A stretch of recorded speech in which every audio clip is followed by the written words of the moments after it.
The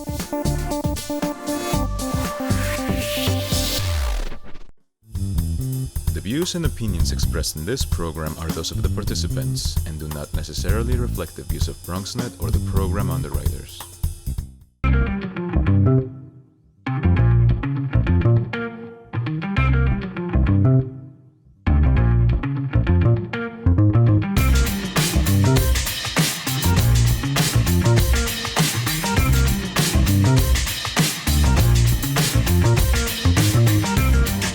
Hey there, welcome to the Bronx Buzz. This is BronxNet's program where we talk to reporters and writers and editors and journalists and all different kinds of people who are putting stuff out in the Bronx. And in our second segment today, we're going to talk to I don't even have a long enough list for him. He's a musician, he's a DJ, he's a sports announcer, and you're going to really enjoy meeting him if you haven't already seen him performing around the borough. But to get started, we're going to one of the most important publications in New York City, and that is The City. And our friend Katie Honan is a reporter over there. Nice to have you with us, Katie. Yeah, thanks for having me on. Katie wrote some articles, as she knows, caught my eye, and I said, my goodness, let's first talk about the budget. It's not yet been ratified and approved by the city council, but Mayor Adams seems to have had some kind of a handshake with Adrian Adams, the city council speaker. So where are we at? What are the highlights that you wrote about in the city for Mayor Adams' budget proposals? So just the budget is getting voted on Monday evening, probably late into the night, that will certify the budget. But what we have, it's important to note that this is one of the earliest budget deals that we've had in recent memory. The handshake was last week, which kind of just loosely defines it. But the biggest issues that I've seen and that my colleagues have seen is cuts to education, the Department of Education. I saw one colleague, Jeff Colton of City and State, estimated it's around $1 billion less. So that's a real concern for parents, for teachers, for students, of course, of that cut. Mayor Adams has said it's kind of just adjusting to the lower federal funds that the city received during COVID, and then also a decline in enrollment. About 6% fewer students are enrolled in New York City public schools. One other thing to look at is, it's like we've seen every year, it's the highest budget that we've had, $101 billion or so. The NYPD's budget, as we've seen it, and mind you, we haven't seen the official documents yet. We're kind of going off what they say. The NYPD's budget is flat. What Mayor Adams— When you say flat, in other words, they just kept it even from one to the other. Yeah, and those always see adjustments. They have overtime adjustments and all that kind of stuff. The one kind of loss for Mayor Adams, he had said earlier in the year that he wanted to hire close to 600 new correction officers. That is not in the budget. There are some, in terms of trash, I know trash and garbage pickup is a big issue all around the city, and I'm sure in the Bronx. They're restoring pail pickup to what we had during COVID. As you know, during COVID, that summer of 2020, Right. a lot of cuts. So those overflowing trash cans you see on the street, those green bins, they're going to be picking up more of those and having more pickup of that. So hopefully we'll see a big change on the city's streets. One of the things that you have not mentioned, and I've heard from advocates, is the parks budget, which the mayor had said that it would stay at 1%, but we're about half that. Personally, I think we really got to build up our parks. People need to be outside. People need to recreate. If you were talking about health, that's as important as putting some kind of funding in there. He was very proud about the fact that they were 3 weeks early. And look, the way things go in this city and in this state and this nation, if you are early with a budget, hats off. Like really, I mean, congratulations for that, right? I mean, that's like a big thing. Yeah, I mean, there were concerns, I will say when it comes to parks, the mayor, when he was a candidate, he signed to this 1% pledge that a lot of advocates have asked for. He didn't get to it. And well, that didn't last 5 months, but that's okay. There's the candidate and then there's the official. And I think I've also seen people, especially as it pertains to education, they're asking just to delay it, to kind of push it because they're not happy with what's happened. I mean, it's also worth noting, some people don't think, the comptroller told us, Comptroller Brad Lander doesn't think that there's just enough of an investment from the city to try to facilitate the construction of more affordable housing when the city's been in an affordable housing crisis for a long time, but when you see median rents skyrocketing around the city, it really shows how important it is to build affordable and middle income housing for the 8 million New Yorkers here. Yeah, and then, the fact that he wanted to have more money going toward correction officers, and that was denied. I've said this before privately, and I don't remember if I mentioned it on the show, but he still has his blue skin. I mean, he still sees the world through that prism. Maybe it's been altered slightly since he became mayor. So anyway, let's not. We could go forever parsing it, especially because it's not really. You didn't see the documents yet. But the other thing I really want to talk to you about, and which involves the mayor, is his whole notion that he says we say yes. We're going to be the open city. I believe in rezonings. We want to build up the city. Listen, a lot of us want to bring in new people. We have a lot of empty spaces down in mid Manhattan. There's empty spaces everywhere. But the rezoning, is yes, yes, yes, is problematic for neighborhoods, right? Yeah, and I think the mayor's announcement, which was at an Abney Better New York breakfast, you're with developers and you're with people who are really into this. And his announcement, it was sort of at the time, and we still don't, 2 weeks later, have many details on it. He dubbed us the city of yes, which I'll note, I believe the mayor of New Orleans dubbed their city the city of yes a few years ago. I don't know if there's a copyright issue. But he wants to facilitate the construction of more stuff. He wants to help push things along to transfer commercial office space into residential. Obviously, we need that residential housing very badly.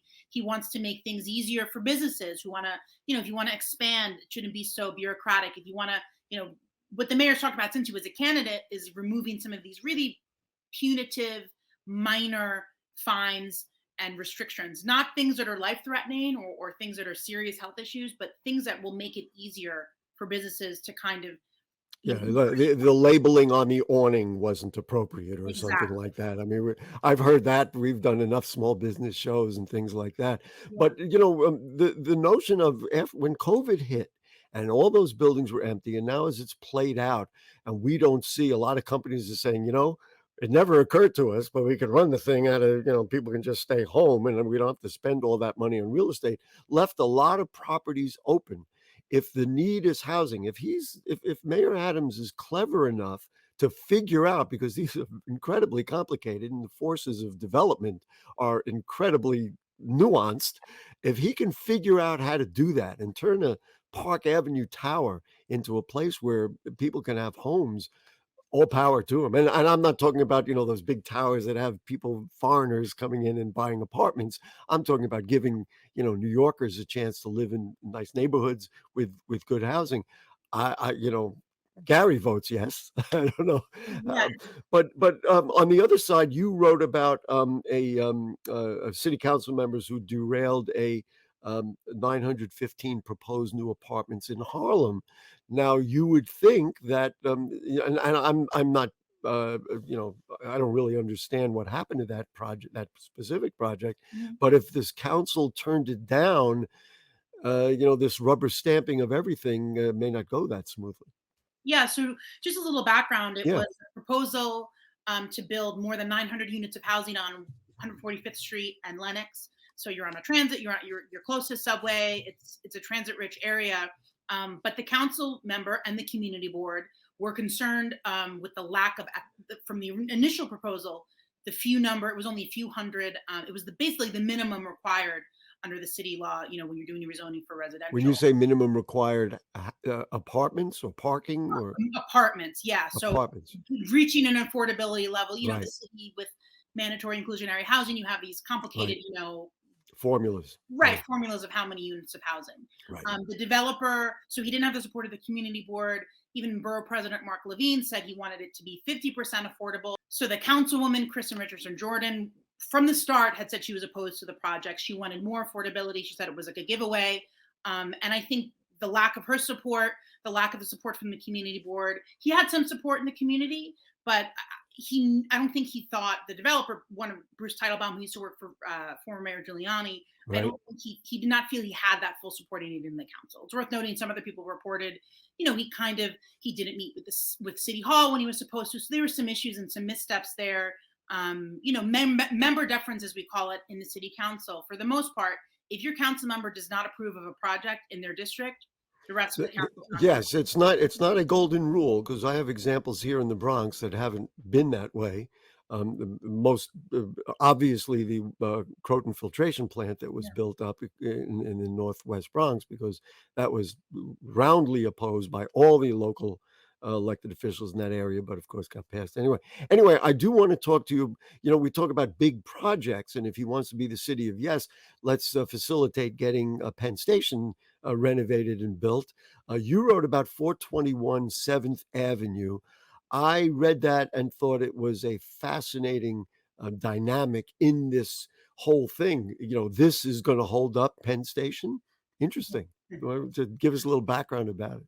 Yeah, so my story took a look at what was interesting to me is looking at this assembly race in that district to replace Dick Gottfried, who's the longest serving elected official in New York State. He's been in office since the 70s. He's retiring. And the candidates running, just going through some of the campaign filings. And one of the people running, her name is Layla Gasico. She is a community board member, and she's been long opposed to this project. She's running, and she received significant money from the owner of that building on 7th Avenue, who's a real estate man himself. He does not want to sell the building. He does not want it to be taken through eminent domain. Obviously, nothing's set in stone yet. She also received money from the owners of New York Pizza Suprema, a very well-known pizza place across from the Garden. Yeah, I know. I knew you were going to get to that. I thought it was fascinating that a classic New York pizza place was going to be in the way of renovating, Penn Station. Yeah. That there was something comical or endearing about that. Look, as soon as I figured out that, soon LLC, and as soon as I figured out, and I like New York Pizza Suprema. For Manhattan pizza, it's pretty good. And knowing how many people love it. But look, these are people who, it's very simple, right? To me, obviously there's more complications, but you have people who don't, if I owned a pizza place for 50 years, I wouldn't want to sell it, or I wouldn't want to take it away from me either. Yeah. So to think that they're kind of trying to play a role in this. And when you have property on 7th Avenue, in 34th Street, outside the Garden, all outside Macy's and all that, there's probably not enough money that they could pay you off to say, well, let us do this. Like, let's say the Bronx Terminal Market, and they paid the guys $1 million and let them go. This is big time property. And they're saying, hey, we've been here for 50 years. We should mention that Ms. Law Gasico is running to succeed Dick Gottfried, who is the longest running assembly member. I didn't realize 52 years. That is a heck of a long time. Anyway, these are the stories. You can check them out in the city. Let's talk about. I love to do this. What are you working on? What's coming up? What are we gonna read about next? We're unfair question. I agree. No. No? Okay. No, it's a great question. The city, myself and my colleagues, we unveiled this really great tool called "Have I Been Redistricted?" a few weeks ago, and with the upcoming races within the congressional races later on in the summer, I would recommend you check it out. See if you're still living in the district you thought you lived in. So we're looking at those races. We're looking at, obviously, I'm always paying attention to Mayor Eric Adams. Whatever he's up to, he keeps things very, very interesting. Do you, the way the world is now, do you go to City Hall, or are you able to do it virtually, like so much work is being done? I was at City Hall this morning. I just came home to do this. Thank you very much. Yeah. And we only got about 30 seconds left. Want to compare what it's like covering Mayor Adams versus covering Bill de Blasio? He's on time. That probably would be helpful. There's less waiting around. Honestly. Less waiting around. Huge after you covered Mayor de Blasio for how many years, where he would make you wait 30, 40, 50 an hour, 2-3 hours. During COVID, there were some press conferences that were delayed by 5 hours. So. Oh my goodness! And there's your day, there's your work. It's a nightmare. And is he open to taking questions and things like that, or do you feel like he cuts you off? I mean, so many big politicians are very skilled at saying, well, we're not doing that today. He's very strict about, you can't yell out questions, you get called on, which at least it keeps things. Well, that's fair. I mean, you can do that. All right, listen, Katie Honan, we love you. We need you, and we want you to keep working at the city and keep feeding us the stuff that helps us really understand our world, not only in the Bronx and in the city. So check out Katie Honan in the city. What is it? It's thecity.org.com. No, thecity.nyc. .nyc, of course. Have a great night, and we'll see you next time. We are going to take a short break. When we come back, I got to say, he is a friend of mine, and we're going to meet up with Joe Tribuzio, who does everything. We'll be right back.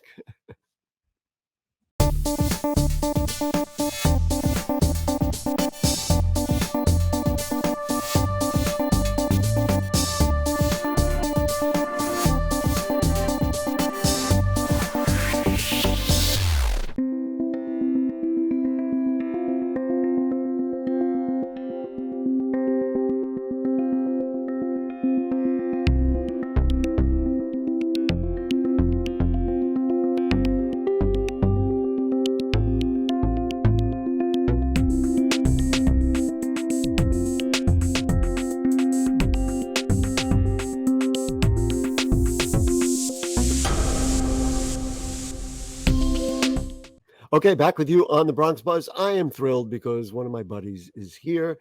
His name is Joe Tribuzio. It would be curious to me about how many people who watch BronxNet television already know Joe because they've seen him at one event or another. Nice to see you, Joe. Thank you for joining us on the Bronx Buzz. Gary, it's great to see you, whether it's in person or by way of modern technology. That's So it. awesome to see you. On the basketball court at an event that I'm emceeing. So, listen, I've got it listed right off his website. He's a musician, he's a singer, he's a DJ, he's an MC, he's a sports announcer. And he's got one other thing which I didn't know about, despite how long we know each other, which we're going to talk about. But just talk to me about your upbringing and how you got oriented to kind of being the showman's showman, that you can sing, you can play music, that you love being a DJ and all those things that you do. Well, it all started, when I was 7 years old. My dad is an original member of a group called Larry Chance and the Earls, and they've had some hits in the '60s. Well, something else I didn't know about Joe Tribuzio. See, I'm digging up everything today. When I was 7, my dad brought home a set of drums, set them up in the bedroom, and we were able to play a little bit, and it was a lot of fun. And I sort of wanted to get into music. In junior high school, my band teacher, a guy named Ronald Lazarus, who was an amazing teacher, he gave me a chance. He promoted me to senior band from junior band, and I progressed enough to where I wound up winning the band award with another buddy of mine at the end of 9th grade. And before my 15th birthday, back when the drinking age was 18, I was out playing bars and restaurants. I had facial hair, kept my mouth shut, and nobody asked any questions. And Wow. it was a lot of fun. Then it You just took you off you from there. were a revolutionary. Well, I will tell you that the where I met Joe was literally on the basketball court. For many years, he was Lehman College's PA announcer, and when they opened the Apex, and he was the guy when you'd go to the game and he would play the music. That's the thing that always got me, is that you could do the PA, because I could never do anything like that. I mean, I've been, as you know, a PA announcer. You could do the PA for basketball, which is like very active. Tommy Jones gets a bucket and the foul is on the, third foul and so and so. And then Joe would be the guy playing the music in the background going, dun, dun, dun, dun, dun. I mean, Joe, man, he's like, he's got the foot pedal going. He's just doing it. And my guess is that the reason you can do all that is because you really love doing this stuff. I mean, that's the Bronx passion that I really love and respect, right? You love doing this stuff. I look forward to it. I mean, I get pumped up for a game just like the student athletes do. And it was said to me once, and I thought this was such a wonderful thing to hear and to be told. A coach that I worked for, he said to me, he said, "Joe, when you are at my games," he goes, "I can count on my girls scoring at least 6 to 10 more points per game." Wow. I don't do anything that reflects what you see on the scoreboard, but the fact that he said that, and then during the Wow. tournament time at CUNY, when we would sit at the CCNY at the scores table, and I'm paying attention to what's going on the court, occasionally fans would walk by because the layout there, the seats are so Right. close to the scores table, and every once in a while I would feel a tap on my shoulder. Fans would say hello to me. They would realize that I can't turn around and acknowledge them, but they would say hi, and it was just a very warm feeling. Well, maybe we should say you're the John Condon of CUNY basketball. You have been the John Condon of CUNY basketball. And so that music ability was in you for many years, and I never knew it because I knew you as this guy who just was the magician at the local games. And you say you sat at courtside. I probably was a couple of seats away from you at a number of those games. And then one day, I remember the anthem singer didn't show up, and Joe said, "Oh, okay." And he sang the national anthem. I was like, "You got to be kidding me!" Do you love singing? And now that's what I really want to get to. So now you have regular gigs at restaurants and other places, right? Yeah, when the pandemic hit, I mean, I've always worked as a musician. When I was living in Florida, I was in Florida for 5 years. I was playing 6 nights a week, here, there, and everywhere. And I love to sing. And then I went from being a drummer and a singer to just a front man where I could interact with audiences. When the pandemic hit, I couldn't let go of the music. I couldn't just sit by. So I started doing a one-man thing. I would go to this restaurant out on City Island Avenue, and when the weather was You nice, can say the name of the restaurant. We'll give them a plug. I actually would sing in front of the City Island Diner, and Okay. also Right in the center of town. Yeah, the Snug Lounge. The owner, her name Right, is Sue, and she's a wonderful person. right. He said, "Yeah, come on out." So I would set up right outside. People would sit outside, and I would sing. And I would go on for hours and hours until I ran out of steam. Music is in my blood. I've said it before. Music can take a bad day and turn it into a great day. Just the right song can just touch that chord within you. And I hope people will realize and listen.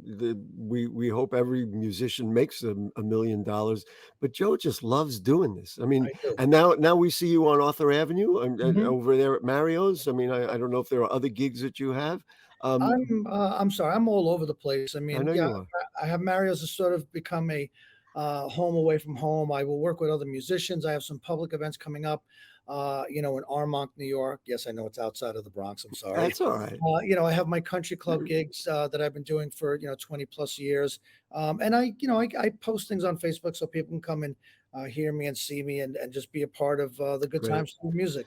And so it's Metro Music, right? What's the website?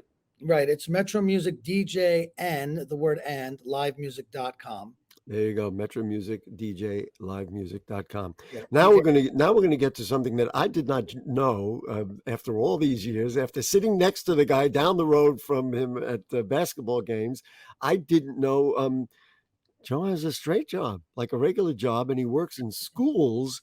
And if you ask me, what are the kinds of people we'd like to work in schools? I'd say somebody with passion, somebody with talent, somebody who knows the value of music and Mhm. other things. You're perfect. So tell me where you work, what do you do, and why is it still something that is important to you? Well, the late 80s, I was living in Florida and I felt my music career had peaked. I Little did you know that wasn't true, but that's okay. Well, the reason I say that is because back in the late 80s, I was with a band that opened up for the Commodores at a venue at NAS Cecil Field in Jacksonville, Florida, in front of 25,000 people. Shortly after that, my band was sent to Guantanamo Bay, Cuba to perform for the troops. When I got back from Cuba, I said, you know what? I said, I don't know if I'm going to be a star down here. Let me go home. I went back to New York. I got a job with the DOE, thanks to my mother, who was a lifelong DOE employee. Started working for the DOE in '92. I worked special ed for about 26 years. And little by little, as I got to know the students, I would sometimes go into classrooms, bring my little keyboard and whatever songs I could play on the keyboard, I would play for the Boy, class. I want you around my kids, man. These are the people we gotta have with our kids. Go ahead. I'm sorry. No, that's okay. Editorializing. I have the microphone. I'm going to say what I think. No, that's all right. And I realized that even though a student, and the students that I worked with, I mean, they were dealt a very unfair hand with regards to their disabilities, but a lot of them didn't let it hold them down, and the music touched them. There was a young Mm. lady, the program that I worked for, it was the Bronx Center for Multiple Handicapped Children on Longfellow Avenue. They have long since changed the name, but I met a girl. Her name was Felicity, and Felicity came in at the age of At what level? This is middle school, high well, school? this particular District 75 school, you Oh, could come District in. 75. Okay, Yes, you could come in at 4 years and 9 months old right, and stay till you're 21. So right. Felicity came in Okay, around. I didn't realize that. Okay, sure. I met Felicity. She was 10 or 11 years old, and she loved music. And when she first came in, she was in a wheelchair. And little by little, she got better, and she was able to walk, and then she was able to write, and her social skills were amazing. And she would write lyrics, and we'd create songs together. Wow. When she graduated at the age of 21, and I'll never forget this, her mother Graduated said, high school, this was? graduated from the program, yes. Oh, from the program, Yeah, yes. the program. She had aged out at 21. Mhm. She got, I believe, an IEP diploma. Right. Her mother said to everyone in the auditorium, she said, "My daughter came in a wheelchair and is walking out a graduate," and that touched us all. It I touched saw me. her 3 or 4 years later. I'm at the Kmart in Bay Plaza, and all of a sudden I hear Mr. Joe, and I turn around, and there's Felicity, and she's working at Kmart. She's Wow. working in the jewelry department at Kmart, in the jewelry department, and I felt so good just to see that and see how far she had come. And a lot of that, music just touches everyone. It touches the students here. Some of the students in this building that I've worked with. No, Uh, you say this building, you should say where you are. yeah, right He's not now in his living room. I'm speaking to you from the office of New World High School. It's on 228th Street, Bronxwood Avenue. We have 4 different high schools. I was working on the first floor with another special ed program. I transferred up here because we have a music program that I help run, and I'm grateful to be able to do that. But while on the first floor, some of the students and I, we actually recorded a 5-song original CD Wow. in a classroom, room 101, and we named our little project Studio 101.